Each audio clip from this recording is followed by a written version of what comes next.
ایمان مضبوط تھے تب تک قرآن محفوظ تھا۔ جب سے ایمان کمزور ہونا شروع ہوا، ایمان والے کمزور ہونے لگے، تو قرآن بھی غیر محفوظ ہونے لگا۔ جب سے اللہ رب العالمین نے قرآن کے نزول کا آغاز کیا، قرآن کے مخالفین، اس کو مٹانے کی ناکام کوششیں کرنے والے، اس کے مد مقابل کھڑے ہونے والے اسی وقت سے آ رہے ہیں۔ آغاز میں جب مشرکین مکہ نے مخالفت کی تو اس وقت اللہ رب العالمین نے ان کو چیلنجز کیے تھے۔ 4 چیلنج اللہ نے مشرکین مکہ کو کیے تھے۔ سب سے پہلا کیا تھا ان یأتوا بمثل ھذا القرآن، اگر تم کہتے ہو کہ یہ قرآن سچا نہیں ہے تو اس جیسا قرآن بنا لاؤ، لیکن وہ ایسا نہ کر سکے۔ پھر اللہ نے دوسرا چیلنج کیا سورۃ ہود آیت نمبر 13 میں، قل فأتوا بعشر سور مثلہ، تم پورا قرآن نہیں لا سکتے تو کم از کم اس جیسی 10 صورتیں بنا کے لے آؤ۔ حالانکہ وہ عربی زبان میں فقاہت رکھنے والے تھے، سمجھ بوجھ رکھنے والے تھے، عبور حاصل تھا ان کو، اس کے باوجود وہ 10 صورتیں بھی نہ لا سکے تو پھر اللہ نے کہا فأتوا بسورۃ مثلہ۔ 2 جگہ قرآن میں کہا، سورۃ یونس آیت نمبر 38 میں اور سورۃ البقرہ آیت نمبر 23 میں، فأتوا بسورۃ مثلہ ان کنتم صادقین، اگر تم اپنے دعوے میں سچے ہو کہ یہ نبی اپنی طرف سے گھڑ کے لاتا ہے تو تم بھی تو شاعر ہو، عربی میں بڑی فصاحت رکھنے والے ہو، تو جاؤ تم کوئی ایک صورت اس قرآن جیسی بنا لو۔ اب ایک صورت کا مطلب تھا کوئی 3 آیات، کم سے کم چھوٹی سے چھوٹی صورت 3 آیات والی ہے نا، کوئی ایک صورت کوئی 3 آیات ہی بنا کے لے آؤ، لیکن اس کے باوجود وہ نہ لا سکے۔ کیوں؟ ایمان مضبوط تھے، قرآن محفوظ تھا، کفر کمزور تھا، کافر کمزور تھے، اس لیے وہ قرآن کے مخالفت میں کھڑے نہ ہو سکے، قرآن کو غیر محفوظ قرار نہ دے سکے۔ پھر اللہ نے کہا سورۃ طور آیت نمبر 34 میں کہا فَلْيَأْتُوا بِحَدِیثٍ مِثْلِهِ، تم نئی صورت لا سکتے، جاؤ کوئی ایک آیت لے آؤ، کوئی ایک بات، ایک فکرہ، ایک آیت بنا کے لے آؤ، لیکن وہ جب ایسا بھی نہ کر سکے، کچھ بھی نہ کر سکے، کیوں نہ کر سکے اس وقت؟ آج ہم سنتے ہیں کبھی کوئی ملک قرآن چلا رہا ہے، کبھی کوئی نبی محمد صلی اللہ علیہ وسلم کے خاکے شائع کر رہا ہے، نعوذ باللہ، کبھی کہیں سے گستاخی، کبھی کہیں سے گستاخی۔ آخر یہ کیوں ہے تماشا؟ اس وقت چیلنج کیا جاتا تھا، جاؤ کر سکتے ہو تو کر کے دکھاؤ۔ ایسا اگر تم قرآن کو غلط کہتے ہو، قرآن والوں کو غلط کہتے ہو تو یہ چیلنج ہے، ثابت کر کے دکھاؤ۔ چیلنج کرنے کے باوجود وہ نہ کر سکتے تھے۔ آج کوئی چیلنج کرنے والا بھی نہیں ہے، اس کے باوجود قرآن کی بے حرمتی، نبی محمد صلی اللہ علیہ وسلم کے شان کے خاکے۔ آخر کیوں؟ کیونکہ اس وقت ایمان مضبوط تھا، قرآن بھی محفوظ تھا۔ اور جیسے جیسے ایمان اور ایمان والے کمزور ہونا شروع ہوئے، دنیا میں مگن ہونا شروع ہوئے، ایمان سے دور جانے لگے، ویسے ویسے قرآن بھی غیر محفوظ ہونے لگا اور کفر پاور میں آنے لگا۔ جب گھر والے کمزور ہوں، گھر والوں کے دعوے اور باتیں کمزور ہوں تو پھر باہر سے باتیں زیادہ آتی ہیں۔ جب گھر والوں کی طرف سے کوئی چیلنجز نہ کیا جائیں تو پھر چیلنجز مخالفین کی طرف سے آتے ہیں۔ جب گھر سے دعویٰ نہ اٹھے تو پھر دعوے اور باتیں باہر سے مخالفین کی طرف سے آیا کرتی ہیں۔ حالانکہ یہودی اس بات کو جانتے تھے، عیسائی بھی اس بات کو جانتے تھے کہ یہ نبی اور یہ قرآن دونوں برحق ہیں۔ صرف حسد کی بنیاد پہ یہودی کہتے تھے یہ نبی ہم میں سے آنا چاہیے تھا، لیکن کیوں نہ آیا؟ قریشیوں سے کیوں آ گیا؟ حسد کی بنیاد پہ انکار کرتے تھے۔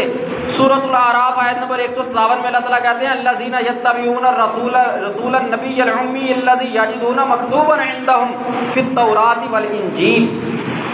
تورات اور انجیل انہی کی کتابیں ہیں نا، عیسائی اور یہودیوں کی کتابیں۔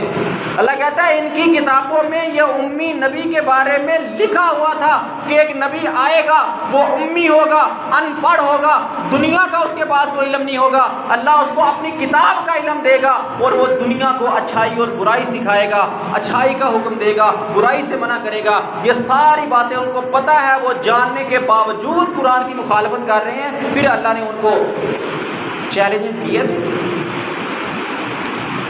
آج بھی کافر جانتے ہیں، اس غلط فہمی میں نہ رہنا، کافر جانتے ہیں اس بات کو کہ مسلمان حق پہ ہیں، سچ پہ ہیں، حتیٰ کہ اگر تمہیں یوں کہہ دوں تو غلط نہیں ہے کہ وہ تمہاری کتاب قرآن سے، تمہارے نبی صلی اللہ علیہ وسلم کی مبارک زبان سے نکلی ہوئی باتیں، احادیث سے باتوں کو اخذ کرتے ہیں اور اپنی زندگی پہ اپلائی کرتے ہیں۔ بدقسمتی ہماری یہ ہے کہ ہم یہ نہیں کر سکتے۔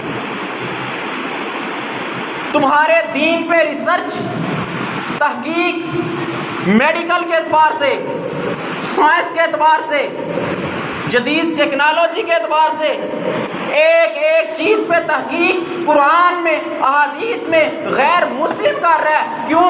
کیونکہ وہ اس بات کو جانتے ہیں، سمجھتے ہیں کہ جو ان کی کتاب قرآن کے اندر لکھا ہوا ہے وہ کسی صورت غلط نہیں ہو سکتا، اور جو ان کا نبی محمد صلی اللہ علیہ وسلم فرما گئے وہ کسی صورت غلط نہیں ہو سکتا۔ اس بات کا دعویٰ وہ کر رہے ہیں۔ جس طرح اس وقت کے یہودی عیسائی جانتے تھے، تورات انجیل میں پڑھتے تھے کہ یہ نبی سچا ہے، اس کے باوجود مانتے نہیں تھے۔ آج وہ سویڈن ہو، فرانس ہو، نیو یارک ہو، امریکہ ہو، جہاں بھی ہو، دنیا کا کوئی کونا ہو، کافر کسی بات کا دعویٰ جو بھی کرتا ہے وہ قرآن پہ ریسرچ اور تحقیق کر کے کرتا ہے۔ خلائی تحقیقات میں بڑے لوگوں نے باغ دوڑ کی۔ ایک ادارہ انتہائی آخری ریسرچ پہ پہنچا، اس کو کچھ دوسرے سیاروں کے اوپر مخلوقات کے آثار دکھائی دیے۔ انہوں نے سارے مذاہب سے، حالانکہ وہ مذہب کو جانتے اور مانتے نہیں ہیں، کمیونسٹ، دہریے، بے دین، ملحد ہیں وہ لوگ، اس کے باوجود انہوں نے عیسائی، یہودی، مسلمان، صاحب کے بڑے بڑے مسلمانوں، بڑے بڑے علم رکھنے والے لوگوں کو بلایا اور ان سے پوچھا کہ تمہاری کتابوں میں دوسرے سیاروں پر زندگی کے وجود اور مخلوقات کے ہونے کے بارے میں کیا لکھا ہوا ہے؟ بتانے کا مقصد کہ جہاں دنیا کی سوچ ختم ہوتی ہے وہاں سے قرآن کی تعلیمات کا آغاز ہوتا ہے، جہاں دنیا کا اینڈ ہوتا ہے، دنیا کی سوچ کا اختتام ہوتا ہے، وہاں نبی محمد صلی اللہ علیہ وسلم کی باتوں کی تحقیقات شروع ہوتی ہیں۔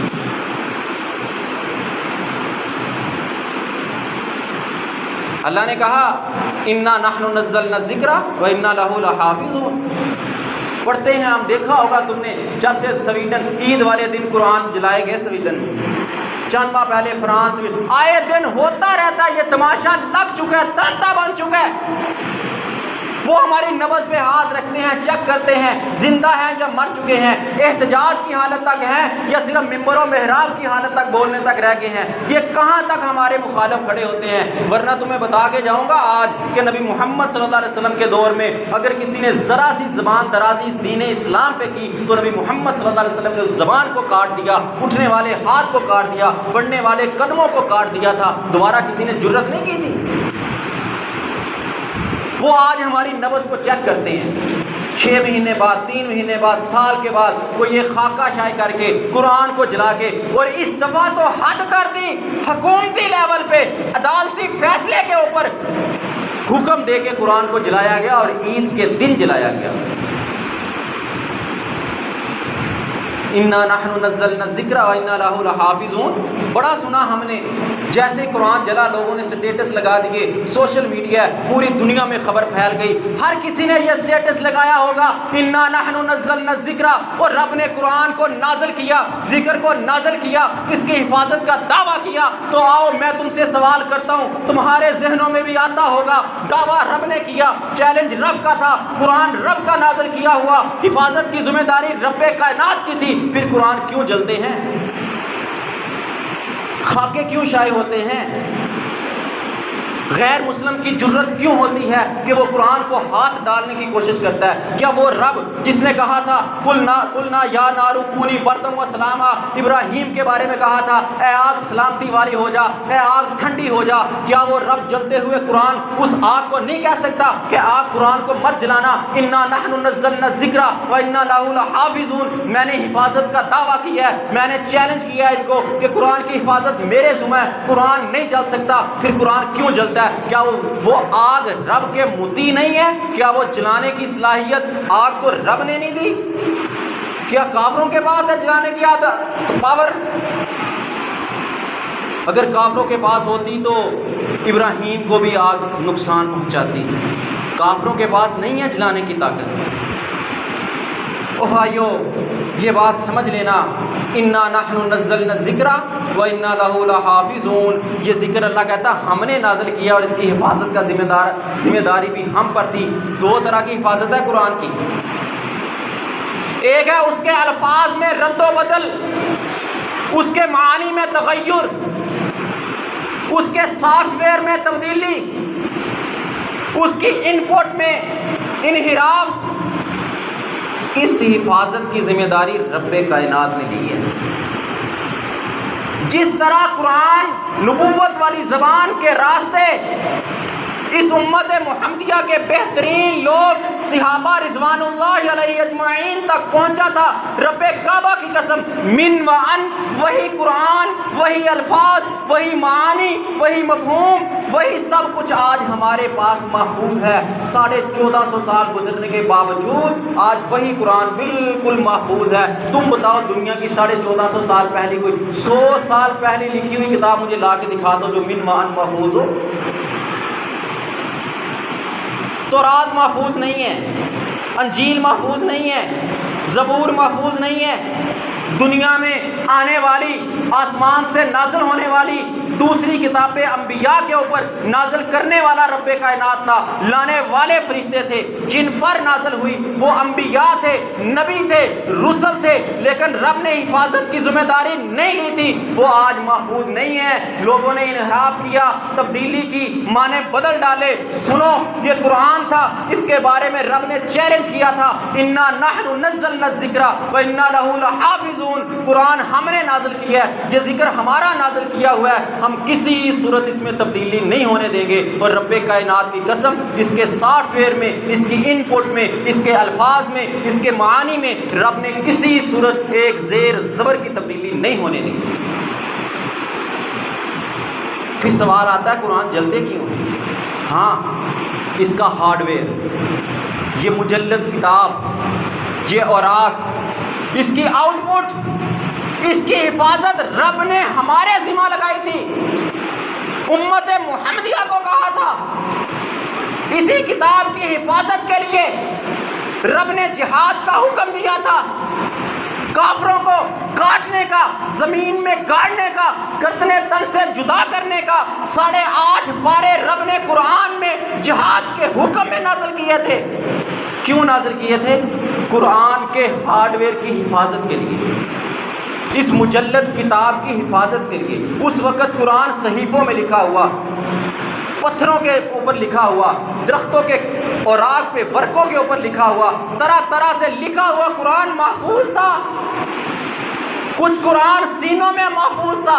آنے والے اوقات میں خلافت راشدہ میں قرآن کو جمع کیا گیا، ایک مجلد کتاب بنایا گیا۔ عثمان بن عفان رضی اللہ عنہ نے اپنی خلافت میں، ساری خلافت میں وہ نسخے بھیجے۔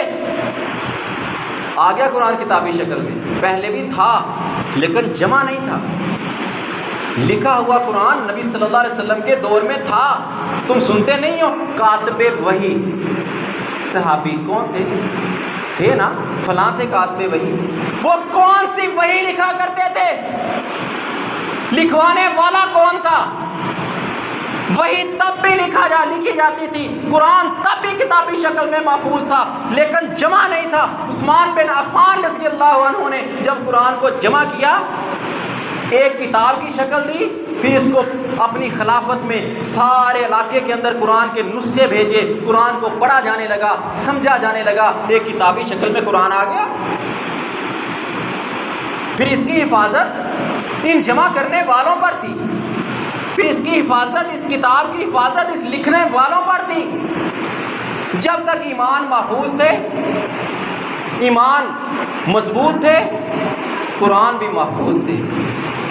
جب سے ہمارے ایمان کمزور ہونے شروع ہوئے، اللہ سے یقین اٹھتا گیا، دنیا پہ یقین آتا گیا، دنیا والوں پہ یقین بنتا گیا، تب سے قرآن غیر محفوظ ہونے لگا، ایمان والے کمزور ہونے لگے، کفر غلبہ پانے لگا، اور تب کفر کو پھر جرت ہونے لگی قرآن کو جلانے کی، خاکے بنانے کی۔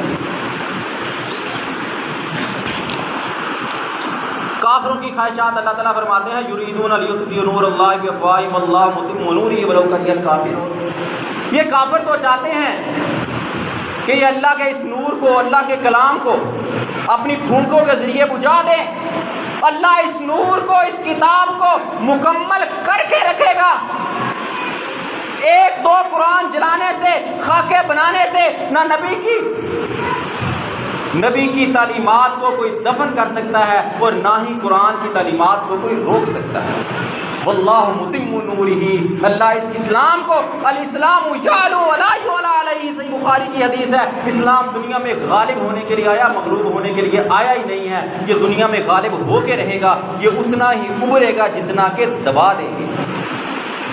یہ سپرنگ کی مانند ہے، سپرنگ دباؤ نا اس کو نیچے، جتنا زیادہ دباؤ گے، جب چھوڑو گے تو اتنی زیادہ پاور کے ساتھ اوپر آئے گا، اور اگر دبانے والا پیچھے نہ ہٹا، اکڑ کے کھڑا رہا، تو رب کائنات کی قسم سپرنگ اپنی جتنی پاور سے اوپر آئے گا، اتنی پاور سے اس کے منہ کو اڑا کے نکل جائے گا۔ کیا تمہیں اسلام کی پاور میں شک ہے؟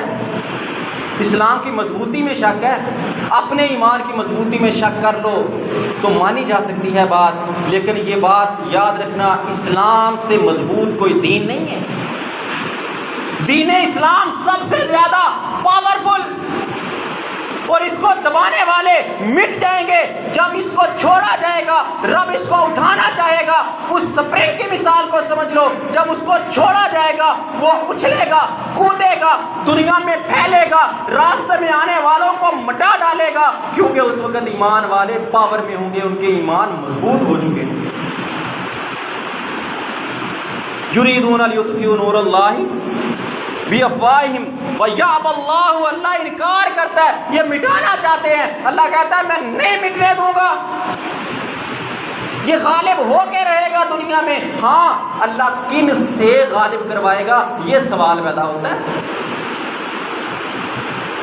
وَإِن تَتَوَلَّوْا يَسْتَبْدِلْ قَوْمًا غَيْرَكُمْ ثُمَّ لَا يَكُونُوا أَمْثَالَكُمْ، سورۃ محمد کی آخری آیت ہے۔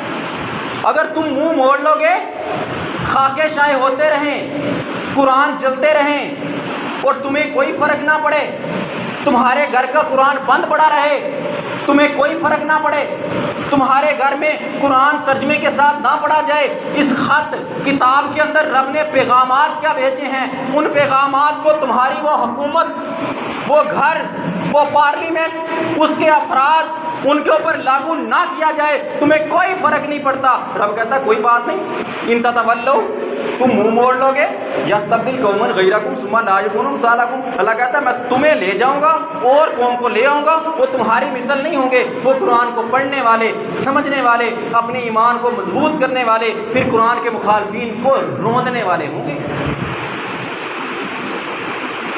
ایمان کمزور ہوتا ہی تب ہے کہ جب قرآن کو پڑھا نہ جائے، قرآن کو سمجھا نہ جائے۔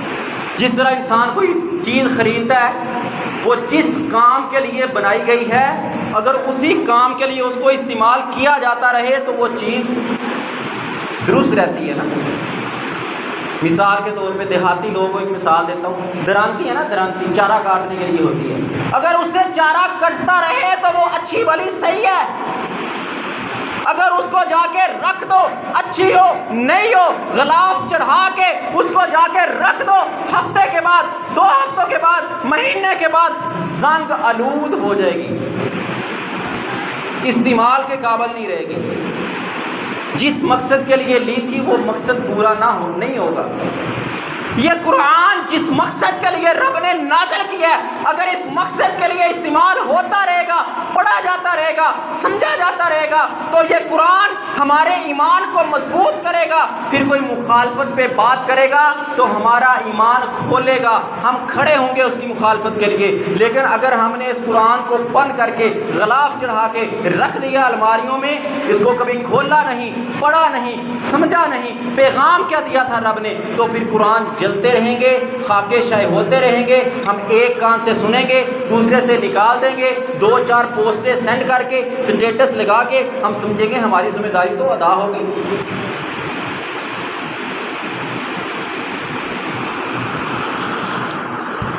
سورۃ البقرہ آیت نمبر 85، افتؤمنون ببعض الکتاب وتکفرون ببعض، کیا تم کتاب کی بعض آیتوں کو مان لو گے اور بعض کا انکار کر دو گے؟ قرآن کا کچھ حصہ مان لینا، جو اپنی من پسند کی بات ہو اس کو مان لینا، اور جو اپنے من کو نہ بھائے، اپنی خواہشات کے مطابق نہ آئے، اس کو چھوڑ دینا۔ کیا تم ایسا کرو گے؟ آج دیکھ لو کتنے ایسے، اگر میں اسی پہ بات کرنا شروع کر دوں تو بات بڑی لمبی ہو جائے گی، صرف مختصر تمہیں بیان کر دوں۔ کتنے ایسے ہمارے معاشرے کے لوگ ہیں جو صرف اپنے من پسند قرآن کو مانتے ہیں، باقی کو چھوڑ دیتے ہیں تعویلات کر کے۔ اسی منبر و محراب کے وارث، دروس اور خطبات پڑھانے والے، اپنے من پسند کی بات کو مان کے قرآن میں سے اور اسی قرآن کی آیات جو اپنے مخالف ہیں، دل نہ مانے اس کا انکار کر دیتے ہیں۔ حکومتی لیول پہ چلے جاؤ، یہ ملک بنا تھا پاکستان کا مطلب کیا؟ لا الہ الا اللہ، تو لا الہ الا اللہ کو نافذ کرنا چاہیے تھا نا۔ کون سا لا الہ الا اللہ ہم نے نافذ کیا؟ یہاں پہ چوری کی سزا قرآن میں موجود ہے، ڈکیتی کی سزا موجود ہے، زانی کی سزا موجود ہے، شرابی کی سزا موجود ہے۔ ایک ایک حدود قرآن میں، احادیث میں پاکستان کا مطلب کیا؟ لا الہ الا اللہ میں موجود ہے۔ لیکن اس کے باوجود ہماری پارلیمنٹ میں کبھی اس کے اوپر بات نہیں ہوئی۔ کسی جرم کی سزا دفعہ 302 لگ رہی ہے، کسی کی 420 لگ رہی ہے، کسی کی 280 لگ رہی ہے، کسی کی کوئی قانونوں کو اپنے نام دے کے اپنے رنگوں کے اندر قرآن کے مخالف بنا دیا۔ اور اس سے بڑی بات، جو ہم نے اپنی اس ناپید عقل سے بنائے ہوئے قانون ہے نا قرآن کے مخالف، ہم ان قوانین کو بھی اپنی عدالتوں میں لاگو نہیں کرتے۔ پورے دعوے سے یہ بات کر رہا ہوں۔ قتل کی سزا جو ہم نے بنائی، اپنی طرف سے جو بنا دی کہ اتنے سال قید، کیا ہوتی ہے یا اس سے پہلے ضمانتیں ہوتی ہیں؟ چوری کی سزا جو ہم نے قرآن کے مخالف اس ملک میں اپنی طرف سے بنائی، کیا وہ نافذ ہوتی ہے؟ یا اس سے پہلے ضمانت ہو کے چور گھر میں بیٹھتا ہے، اگلی چوری کی پلاننگ کر رہا ہوتا ہے؟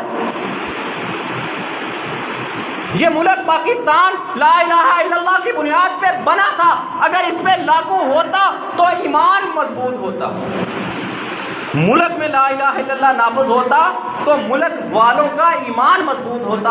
جب ملک والوں کا ایمان مضبوط ہوتا تو پھر اس ملک کے مذہب، اس ملک کے عقیدے کے اوپر کوئی انگلی نہ اٹھا سکتا، کوئی گستاخی نہ کر سکتا۔ جب ہم نے لا الہ الا اللہ کو نہ ملک میں نافذ کیا، نہ اپنے گھر میں نافذ کیا، نہ اپنی 5-6 فٹ کی باڈی کے اوپر نافذ کیا، تو پھر ایمان کمزور ہوا۔ جب ایمان کمزور ہوا تو ہم کمزور ہوئے، جب ہم کمزور ہوئے تو دشمن کو موقع ملا گستاخیاں کرنے کا۔ اسی کا تذکرہ اللہ نے سورۃ البقرہ آیت نمبر 85 میں کیا، فتؤمنون ببعض الکتاب وتکفرون ببعض فما جزاء من یفعل ذلک منکم الا خزی فی الحیاۃ الدنیا۔ اگر تم ایسا کرو گے کہ اپنی من مرضی کی باتوں کو مان لو گے، اب باقی جو اپنی مرضی کے مخالف آئیں گی ان کو چھوڑ دو گے، اللہ کہتا ہے میں تمہارے لیے اس دنیا میں ذلت اور رسوائی ڈال دوں گا۔ آج دیکھ لو، اگر بندہ ایک بینک میں پھنس گیا، سود لے لیا، قرضہ لے لیا، زندگیاں ختم ہو جاتی ہیں، سود ختم نہیں ہوتا۔ ہم کیوں پھنسے ہوئے IMF میں؟ کیوں ہمارے قرضے نہیں اتر رہے؟ قرضے نہیں ہیں، وہ سود ہے، سود جو ہر سال 2-3 ماہ کے بعد بڑھتا جا رہا ہے، بڑھتا جا رہا ہے، بڑھتا جا رہا ہے۔ مجھے وہ جنرل حمید گل کی بات یاد آ گئی، او بھائی اگر تم اپنے پاؤں میں کھڑا ہونا چاہتے ہو تو 2 ٹوک ان کو کہہ دو کوئی قرضے کی واپسی نہیں ہے، جاؤ چلے جاؤ، کوئی واپسی نہیں ہے قرضے کی، کوئی قرضہ نہیں ہے ہمارے اوپر۔ یہ سب سود ہے جو بڑھتا بڑھتا بڑھتا نہ جانے کتنے اربوں کے اندر پہنچ چکا ہے۔ جنہوں نے لیا تھا وہ ادا کرے، اس غریب عوام کا کیا قصور ہے؟ ایک جھونپڑی میں رہنے والا اتنا ٹیکس ادا کر رہا ہے، ایک landlord double triple building کے اندر رہنے والا، جس کے گیراج کے اندر 2-3 گاڑیاں بھی کھڑی ہیں، جس کے گیٹ پہ 2-3 سیکورٹی گارڈ بھی کھڑے ہیں، وہ اتنا ٹیکس نہیں دے رہا، رب کعبہ کی قسم وہ اتنا ٹیکس نہیں دے رہا جتنا ایک جھونپڑی میں رہنے والا ٹیکس ادا کر رہا ہے۔ یہ ملک ہے جو عدل انصاف پہ چل رہا ہے؟ پھر کہتے ہو سیلاب آتے ہیں، زلزلے آتے ہیں، یہ بڑی معمولی سی بات ہے۔ اللہ کا شکر ادا کرو کہ ابھی بچے ہوئے ہو، ورنہ اس ملک کی جو حالت بن چکی ہے، اللہ کا غضب اگر اس ملک میں پڑ گیا تو کہیں اللہ اس پورے ملک کو دھنسا نہ دے، کہیں ایسا نہ ہو کہ اللہ پہاڑوں پہ جھاڑو رکھ کے اس ملک کو پھیرے اور سارے سمندر میں بہا دے۔ جو ہماری حالت بن چکی ہے، سارا پروٹوکول، ساری ڈسکاؤنٹ ان امیر زادوں کے لیے، اور سارے جرم، ظلم، پابندیاں، قوانین، اپنے بنائے ہوئے جھوٹے قانون، وہ سارے غریب عوام کے لیے۔ ہاں، یہ لوگ کیوں نہیں نافذ ہونے دیتے قانون اس ملک میں؟ کہ جب قرآن کا قانون اس ملک میں نافذ ہوگا تو سب سے پہلے کٹہرے میں یہی کھڑے ہوں گے، جدادیں جاتی رہیں گی، پروٹوکول چھن جائیں گے، دنیا کا وہ معیار، وہ سٹیٹس ختم ہو جائے گا۔ ایک جب عام آدمی ایک ہی صف میں کھڑے ہو گئے، محمود و ایاز، یہ جو نماز اگر امیر زیادہ پڑھے تو اسی صف میں، اگر ایک غریب پڑھے تو اسی صف میں، اکٹھے کھڑے ہو کے، یہ تمہیں عدل و انصاف کا سبق دیتی ہے نماز۔ کیوں فرق ہے ہمارے معاشرے میں اس کا؟ یہ اللہ نے کہا وَمَن يَفْعَلْ ذَلِكَ مِنكُمْ إِلَّا خِزْيٌ فِي الْحَيَاةِ الدُّنْيَا، اگر ایسا کرو گے تو پھر اللہ تمہیں دنیا میں ذلت اور رسوائی کی زندگی دے گا، اگر تم نے قرآن کو اپنی مرضی کا مانا اور باقی چھوڑ دیا۔ ہر بندہ اپنی اپنی زندگی میں دیکھے، یہ بھی بہت بڑی گستاخی ہے۔ سویڈن جلائے تو وہ بھی گستاخی ہے، فرانس جلائے قرآن تو وہ بھی گستاخی ہے، نیو یارک میں خاکے شائع ہو تو وہ بھی گستاخی ہے۔ لیکن اگر میں قرآن کی کچھ آیات کو مان لوں اور کچھ آیات کا انکار کر دوں تو رب کعبہ کی قسم یہ بھی قرآن کی گستاخی ہے۔ اسی لیے تو قرآن جلتے ہیں۔ اگر آج ہم متحد ہو جائیں، ایک پلیٹ فارم پہ جمع ہو کے قرآن کو اپنا منہج بنا لیں، اپنا عقیدہ بنا لیں، تو رب کعبہ کی قسم کوئی قرآن کی طرف میلی آنکھ کر کے نہیں دیکھ سکتا۔ وَيَوْمَ الْقِيَامَةِ يُرَدُّونَ إِلَىٰ أَشَدِّ الْعَذَابِ وَمَا اللَّهُ بِغَافِلٍ عَمَّا تَعْمَلُونَ۔ دنیا میں رسوائی اور آخرت میں اللہ کہتا ہے میں سخت ترین عذاب کی طرف پھینک دوں گا، ان کو لے جاؤں گا جو اپنی مرضی کی باتیں قرآن میں سے مانتے ہیں، جو مرضی کی مخالف ہیں ان کو چھوڑ دیتے ہیں۔ بھائی دیکھ لو، اگر پارلیمنٹ میں کوئی قانون پاس ہونے لگے تو کیا ہوتا ہے؟ یہ نہیں دیکھا جاتا کہ قانون قرآن سے لیا گیا ہے یا کہاں سے لیا گیا ہے، یہ دیکھا جاتا ہے کہ پارلیمنٹ کے افراد اس قانون کے حق میں کتنے فیصد ہیں۔ یہی دیکھا جاتا ہے نا، جمہوریت ہے نا، ووٹنگ کی جاتی ہے۔ اگر کوئی یہ کہہ دے کہ چوری کرنے والے چور کا ہاتھ کٹے گا، قانون پاس کرو، تو رب کعبہ کی قسم اس قومی اسپیکر اسمبلی کو چاہیے کہ وہ دیکھے قانون آ کہاں سے رہا ہے۔ اگر قرآن کا قانون ہے تو کوئی حق نہیں ہے تمہیں ووٹنگ کا۔ اگر تمہاری اس عدالت کا قانون قرآن کے مخالف تھا، کسی اللہ والے نے کھڑے ہو کے تمہیں یاد دہانی کروا دی کہ بھائی تم نے چور کی یہ سزا رکھی ہے، اگر چور ربع دینار، 1 دینار کا چوتھا حصہ اتنی مالیت کی چوری کرے تو اس کا ہاتھ کٹے گا، یہ قانون پاس کرو، یہ رب کے قرآن کا قانون ہے، تو قومی اسپیکر اسمبلی کو ووٹنگ کرانے کی کوئی ضرورت نہیں ہے، کوئی حق نہیں ہے، اس کو فوراً یہ قانون پاس کرنا چاہیے۔ لیکن ہم یہ نہیں دیکھتے، ہم کہتے ہیں ہاں قانون تو آ گیا، ہم اس کی ووٹنگ کروائیں گے۔ اگر یہ وہ لوگ جن کو سورۃ اخلاص نہیں آتی، قومی اسمبلی میں بیٹھنے والے، صوبائی اسمبلی میں بیٹھنے والے لوگ، اگر ان سے قرآن کی تلاوت سن لی جائے تو 4 بار اٹکل کے باوجود الفاظ کی ادائیگی غلط ہوتی ہے۔ شاید یوں کہہ دو تو غلط نہیں ہے کہ اگر ان سے نماز سن لی جائے تو کتنی تم نے ایسی ویڈیوز دیکھی ہوں گی، عید کا موقع ہو، جنازے کا موقع ہو، تمہیں بڑے فنی کلپ مل جاتے ہیں، فلاں کی عید پڑھنے کا طریقہ دیکھ لو، فلاں کا طریقہ دیکھ لو، کتنی خامیاں ملتی ہیں لوگوں کو۔ کئی لوگ جنازے کے اندر رکوع سجدے میں جاتے ہوئے بھی تمہیں مل جائیں گے۔ ایسے لوگوں سے، نااہل لوگوں سے ووٹنگ کروا کے قرآن کے مخالف قانون پاس کروایا جا رہا ہے۔ اور سن لو، اللہ یہی تمہیں کہہ رہے ہیں سورۃ البقرہ آیت نمبر 85، یا خود جا کے پڑھ کے دیکھ لینا۔ اپنی مرضی کا مان لو گے، جو مرضی کے مخالف آئے گا، جہاں تمہارے ووٹ قرآن کے بارے میں کم پڑ جائیں گے، قرآن کے قانون پر ہاتھ کھڑے ہونے والے کم ہو جائیں گے، تم نہیں مانو گے، پسے پش ڈال دو گے۔ اللہ کہتا ہے دنیا میں بھی ذلت ہوگی، آخرت میں اللہ سخت ترین عذاب کی طرف لٹا دے گا۔ اور اللہ تعالیٰ جو تم کرتوتے کر رہے ہو اس سے غافل نہیں ہے۔ اور اس سے بڑی بدقسمتی ہم پھر وہی ویسا ہی کریں گے۔ ابھی الیکشن ہوں گے نا، ووٹ لینے کے لیے لوگ آئیں گے، تو ہم کیا کہیں گے؟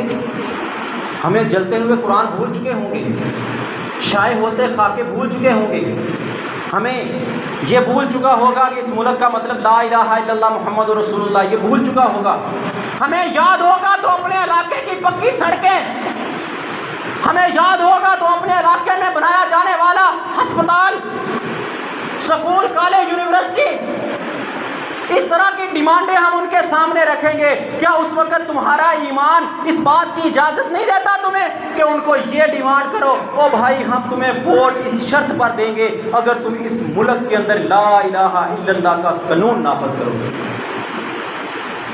اگر تم پارلیمنٹ میں کھڑے ہو کے، صوبائی اسمبلی، قومی اسمبلی میں کھڑے ہو کے تم اس بات کا اعلان کرو گے کہ ہم عوام سے ووٹ اس شرط پر لے کے آئے ہیں کہ یہ ملک پاکستان لا الہ الا اللہ کی بنیاد پہ بنا تھا، اس کا قانون، اس کی پارلیمنٹ کے قوانین، اس کی عدالت کے قوانین، قرآن کو رکھو، قرآن سامنے رکھو۔ وہ تم سے بعد میں بننے والا ملک، تم سے بعد میں جنگوں کا مارا ہوا ملک افغانستان جب آزاد ہوا تو انہوں نے پوچھا، آپ کے پاکستان کے لوگوں سے پوچھا ہم قانون کیا بنائیں؟ تو کہا تم اپنا قانون قرآن کو بنا لو۔ واللہ آج انہوں نے اپنا قانون قرآن کو بنایا ہوا ہے، قرآن کے مطابق فیصلے کر رہے ہیں، قرآن کے مطابق سارا نظام چلا رہے ہیں، تو ہم سے زیادہ پرامن ہے۔ مہنگائی ہم سے، ہمارے ملک سے وہاں کم ہے، حالانکہ وہ بلیک لسٹ ہے، ہم وائٹ لسٹ میں برائے نام صحیح، لیکن ہیں تو وائٹ لسٹ میں۔ اس کے باوجود مہنگائی میں دبے ہوئے کیوں ہیں؟ کیونکہ ہم اپنے منہج کو بھول چکے ہیں۔ جس بنیاد پہ یہ ملک بنا تھا اس منہج کو بھولے، اس مطلب کو بھولے تو ایمان کمزور ہوا، ایمان کمزور ہوا تو ہم خود کمزور ہوئے۔ یہ وجوہات ہیں قرآن کے جلنے کی، خاکے شائع ہونے کی۔ اب ہماری ذمہ داریاں کیا آتی ہیں، ہم نے کرنا کیا ہے؟ سب سے پہلے فرمایا الذین یتخذون القرآن اولیاء من دون المؤمنین ویبتغون عندهم العزۃ فإن العزۃ للہ جمیعا۔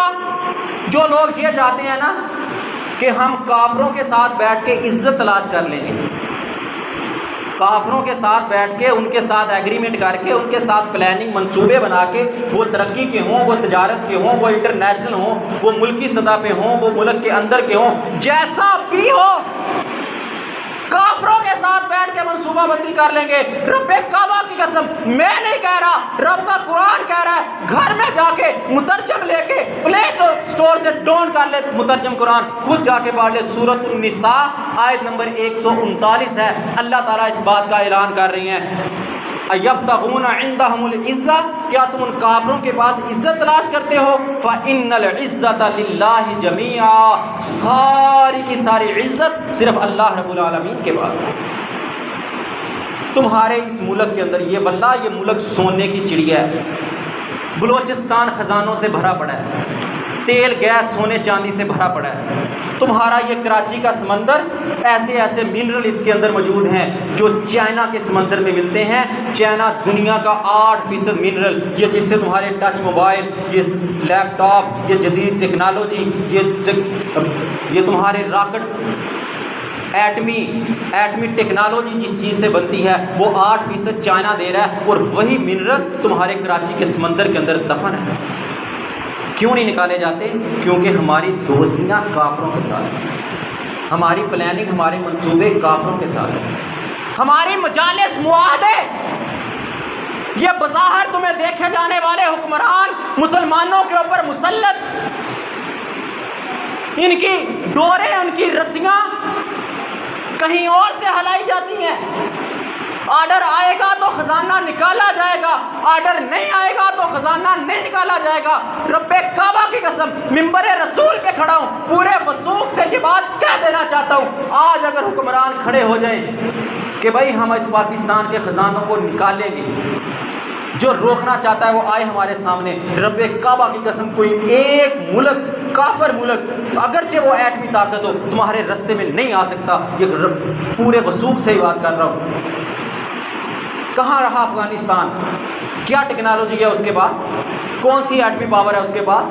انہوں نے اپنے پہاڑوں سے خزانے نکالے اور اپنے ملک کو اوپر لے کے آئے.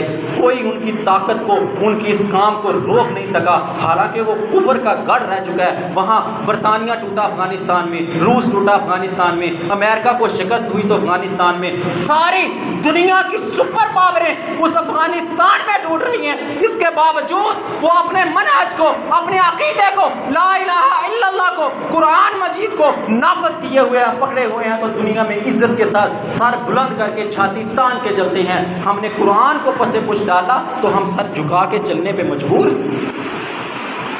فَإِنَّ الْعِزَّةَ لِلَّهِ جَمِيعًا. کافروں سے عزت نہیں ملے گی، ان سے معاہدے کر کے عزتیں نہیں ملے گی. عزت چاہتے ہو تو آؤ اس قرآن کو پکڑو، اللہ کی بات کو پکڑو، عزت اس میں تمہیں ملے گی. سب سے پہلی ذمہ داری ہمارے اوپر جو عائد ہوتی ہے وہ کیا ہے کہ ہم حکمرانوں کو اس بات پر مجبور کریں کہ وہ انٹرنیشنل عدالت کے اندر، UN کے اندر، اقوام متحدہ کے اندر اس مسئلے کو پیش کریں، عدالتی ذریعے سے اس مسئلے کو پیش کریں کہ ہمارے منہج کی کتاب، ہمارے عقیدے کی کتاب، اس کی توہین کی گئی ہے. ان توہین کرنے والوں کو سزا دی جائے، سولی پہ لٹکایا جائے. جس طرح اللہ کے نبی صلی اللہ علیہ وسلم کے دور میں کعب بن اشرف، ابو رافع یہودی، انہوں نے نبی صلی اللہ علیہ وسلم کی شان میں گستاخی کی تھی. تو اللہ کے نبی صلی اللہ علیہ وسلم نے ایک وفد تیار کیا، چند صحابہ کو بھیجا. انہوں نے جا کے ان کے قلعہ کے اندر گھس کے فدائی مشن کر کے ان کے سر تن سے جدا کیے. واقعات بڑے مزیدار ہیں، سنانا کا ٹائم نہیں ہے، مگر اگر سنو تو شاید ان واقعات سے ہمارا ایمان مضبوط ہو جائے. یہ کوئی چھوٹی بات نہیں ہے کہ کوئی کافر کھڑا ہو اور نبی صلی اللہ علیہ وسلم کی شان میں گستاخی کرے اور اللہ کے نبی اس کو حکم دیں کہ جاؤ جا کے اس کا سر تن سے جدا کر دو. یہ بہت بڑا مشن ہے اور نبی صلی اللہ علیہ وسلم نے اس مشن پہ اپنے صحابہ کو روانہ کیا تھا. ابو رافع یہودی کا سر اتارا گیا، کعب بن اشرف کا سر اتارا گیا تھا.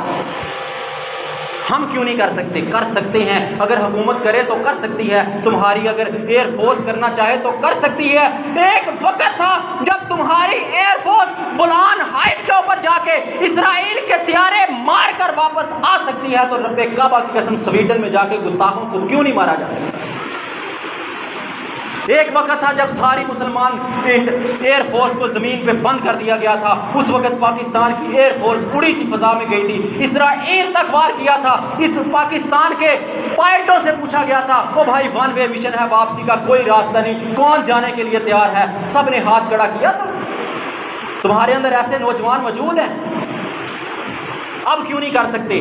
اب بھی کر سکتے ہیں. اگر SSG بنی جا سکتی ہے، ISI بنائی جا سکتی ہے، پاک فوج کے اندر طرح طرح کے مشن لانچ کیے جا سکتے ہیں. تو رب کعبہ کی قسم ایک فورس بنائی جائے جو گستاخوں کا سر تن سے جدا کرے. اگر نہیں کر سکتے تو آؤ جانے والوں کے لیے بارڈر کھول دو, پاسپورٹ ختم کر دو, ویزے ختم کر دو, پھر ہم جانے اور گستاخ جانے تمہیں چند دنوں کے اندر ان کے سر نہ لا کے دے تو ہمارا نام مٹا دینا. یا خود کرنا چاہیے اس حکومت کو, اس فوج کو. اگر نہیں کر سکتے تو کم از کم جو جانا چاہتے ہیں ان کو جانے دیا جائے. حکومت کو اس بات پہ مجبور کیا جائے, احتجاج کر کے, ریلی نکال کے, ان کے اوپر پریشر ڈال کے, ہر طرح سے ان کو مجبور کر کے ووٹ نہ دو. اپنی بات ہی یہی رکھو کہ بھائی سب سے پہلے گستاخوں کا انجام کرو, ان کے ساتھ بائیکاٹ کرو, سفارتی تجارتی تعلقات ختم کرو, ان کے سفیروں کو ملک سے نکالو. رب کا قرآن اس بات کا اعلان کرا, سورۃ النساء آیت نمبر 140 اس بات کا اعلان کرتی ہے کہ جو قرآن کے گستاخ ہیں, نبی صلی اللہ علیہ وسلم کے گستاخ ہیں, ان کے ساتھ مت بیٹھو, سفارتی تعلقات مت رکھو, ان کے سفیروں کو اپنے ملکوں میں مت رکھو. یہ سورۃ النساء آیت نمبر 140 خود جا کے پڑھ کے دیکھ لینا. تم نے کیوں بٹھایا ان کے سفیروں کو اپنے ملکوں میں؟ وہ قرآن کی گستاخیاں کرے اور تم ان کو اپنے ملکوں میں جگہ دو. کوئی حق نہیں ہے ان کے سفیروں کو یہاں رہنے کا. دوسری ذمہ داری جو ہمارے اوپر عائد ہوتی ہے کہ ہم اپنے آپ کو بدلیں, ملک سے سود کو ختم کریں, رشوت کو ختم کریں, اپنے نظام کو بدلیں. اور ہم جو کر سکتے ہیں اپنے طور پر, انفرادی طور پر سود کا بائیکاٹ کریں, بینکنگ نظام کو چھوڑ دیں. اور رب کعبہ کی قسم تمہاری دولت جتنی محفوظ تمہارے گھر میں ہے, رب کعبہ کی قسم بینک میں اتنی محفوظ نہیں ہے. کئی بار وضاحت سے یہ بات دلائل سے بیان کر چکا ہوں. تمہارے گھر میں 10 لاکھ بھی پڑا ہو, کسی کو خبر نہیں ہوگی. تم اگر بینک میں لے کے جاؤ گے تو کس چیز میں لے کے جاؤ گے؟ 10 لاکھ جیب میں تو نہیں ڈال سکتے, بیگ ہوگا, شاپر ہوگا, کوئی چیز ہوگی. اور چور ڈاکو کو کہتے ہیں 4 آنکھیں ہوتی ہیں, اس کو بڑا پتہ چلتا ہے کہ بیگ کے اندر کپڑے ہیں یا پیسے ہیں. جب تم بینک میں جاؤ گے تو اس کی نظر تمہارے اوپر ہوگی. جب بینک سے لے کے نکلو گے اس ڈاکو چور کی نظر تمہارے اوپر ہوگی. اور کتنے تم نے ایسے واقعات سنے ہوں گے کہ بینک سے پیسے لے کے نکلا تو راستے میں ڈاکہ پڑ گیا. کبھی تم نے یہ بھی سنا کہ گھر سے پیسے لے کے نکلا اور ڈاکہ پڑ گیا؟ اللہ ماشاء اللہ, تمہاری دولت جتنی تمہارے گھر میں محفوظ ہے اتنی بینک میں محفوظ نہیں ہے. بائیکاٹ کر دو اس سودی نظام کا, ورنہ اللہ اور اللہ کے رسول سے جنگ مول لوگے. اپنے اوپر اور اپنے جسم کے اوپر قرآن کو نافذ کرو. یہ 6-7 فٹ کا جسم قیامت کے دن تم سے یہ نہیں پوچھا جائے گا کہ ملک کے اندر نون لیگ نے کیا کیا تھا, پی ٹی آئی نے کیا کیا تھا, پیپل پارٹی نے قرآن نافذ کیا تھا یا نہیں کیا تھا. یہ تم سے نہیں پوچھا جائے گا. تم سے پوچھا جائے گا بھئی تمہارا یہ 6-7 فٹ کا جسم تھا, تم نے اس کے اوپر اسلام کو کیا نافذ کیا تھا. تم بطور والد, بطور خاوند, بطور بڑے بھائی ایک گھر کے ذمہ دار تھے. کلکم مسئول عن رعیتہ, ہر ایک سے رعایا کے بارے میں پوچھا جانا تھا. تم نے اپنے گھر میں اسلام کو کتنا نافذ کیا تھا, قرآن کے قوانین کو کتنا نافذ کیا تھا, قرآن کی تلاوت کتنی کی جاتی تھی, قرآن ترجمے کے ساتھ کتنا پڑھا جاتا تھا. تم سے یہ پوچھا جائے گا. اس کے بارے میں جواب دینا ہوگا, یہ کرنا پڑے گا ہمیں. آخری بات, اور اس کے علاوہ ہمیں جہاد کی تیاری کرنی چاہیے. اگر جیسے میں نے پہلے کہا کہ یا تو فوج نکلے, ایک فورس بنائی جائے, وہ نکالی جائے, اگر نہیں تو پھر جانے والوں کو اجازت دی جائے. اگر اجازت مل جائے تو کیا ہم جانے کے لیے تیار ہیں؟ اللہ نے قرآن میں کہا ہے وَأَعِدُّوا لَهُمْ مَا اسْتَطَعْتُم مِّن قُوَّةٍ, ان کافروں گستاخوں کے خلاف اپنی طاقت کو تیار رکھو. کیا میری طاقت تیار ہے یا صرف نعروں کے حد تک؟ وَلَوْ أَرَادُوا الْخُرُوجَ لَأَعَدُّوا لَهُ عُدَّةً, اگر اللہ کہتے ہیں اگر ان کے نکلنے کا ارادہ ہوتا تو تیاری کرتے. الٹنا پلٹنا, پلٹ کے جھپٹنا, تیر و تلوار اٹھانا, گن گولی سنبھالنا, چلانا, نشانہ ٹارگٹ پہ ہٹ کرنا, لگانا, یہ ان کو آتا ہوتا. پسٹل کو دیکھ کے ان کی کانپیں نہ ٹانگتی, گن اٹھا کے ان کے بازو کانپنے نہ شروع ہوتے. کہیں ایسا تو نہیں ہے یا ہم کو اپنے اسلحے کے اوپر عبور ہے؟ کیا ہم یہ پاور کے ساتھ کہہ سکتے ہیں کہ میرے پاس ایک گولی ہو, سامنے گستاخ بیٹھا ہو, میں دور سے اس کو ہٹ کرنا چاہوں تو میری ایک گولی اس کی کھوپڑی اڑا دے گی؟ کیا میرا نشانہ اتنا پاورفل ہے؟ اگر ہے تو میں تیار ہوں, اگر نہیں ہے نبی محمد صلی اللہ علیہ وسلم کی حدیث ہے الا ان القوۃ الرمح, الا ان القوۃ الرمح, الا ان القوۃ الرمح. او خبردار قوت نشانہ بازی میں ہے, خبردار قوت نشانہ بازی میں ہے, خبردار قوت نشانہ بازی میں ہے. اپنے نشانے درست کرو. ایئر گن کے لیے کسی لائسنس کی ضرورت نہیں ہے، ایئر گن کو خریدو، نشانہ لگانا سیکھو، جب نشانہ لگانا آ جائے گا تمہاری پاور مضبوط ہو جائے گی، پھر تمہیں رب راستے بھی دے گا، بارڈر بھی کھل جائیں گے، ویزے بھی ختم ہو جائیں گے، گستاخوں کو مارنے کا موقع بھی رب دے گا۔ لیکن اپنے آپ کو اس معیار تک پہنچاؤ جس طرح آم کا موسم ہے، کچا آم کوئی کھاتا ہے؟ آم صحیح طرح پکا نہ ہو، ریڑھی پہ جاتے ہو پھل لینے کے لیے، اٹھا کے دیکھتے ہو، ٹٹول کے دیکھتے ہو، اچھا پکا ہوا ہے تب کھانا ہے نا۔ جب ہم پک جائیں گے، گستاخوں کو مارنے کے قابل ہو جائیں گے، رب کعبہ کی قسم رب ہمیں راستہ بھی دے دے گا۔ ہم ابھی کچے ہیں، ہمارا ایمان کچا ہے، ہم کچے ہیں تو گستاخیاں در گستاخیاں کی جا رہی ہیں۔ کہیں ایسا نہ ہو کہ ہم یہی کچے کے کچے ہی رہیں اور قیامت کا دن ہو، سورۃ فرقان آیت نمبر 30 میں جو اللہ نے اعلان کیا ہے وہ بات قیامت کے دن ہمارے سامنے آ جائے۔ وقال الرسول یا ربی ان قوم اتخذوا هذا القرآن مہجورا، اللہ کے نبی صلی اللہ علیہ وسلم شکایت لگائیں گے اللہ کی عدالت میں کہ اے اللہ یہ میری قوم ہے، امت محمدیہ ہے، انہوں نے قرآن کو پس پش ڈال دیا تھا، نہ پڑھتے تھے، نہ سمجھتے تھے، نہ گھروں میں نافذ کرتے تھے، دنیا میں قرآن جلتا رہا، قرآن کی گستاخیاں کی جاتی رہیں، انہوں نے اس کا دفاع کرنا تو بڑے دور کی بات ہے، اپنی زندگی میں قرآن کو نافذ نہیں کیا تھا، پس پش ڈالا تھا۔ اگر معاملہ یہ ہوا تو معاملہ بڑا خراب ہو جائے گا۔ اللہ تعالیٰ ہمیں قرآن کو سمجھ کے اپنے ایمان کو مضبوط کر کے گستاخ قرآن کو سزا دینے کا موقع عطا فرمائے۔ وما علیہ الا البلاغ۔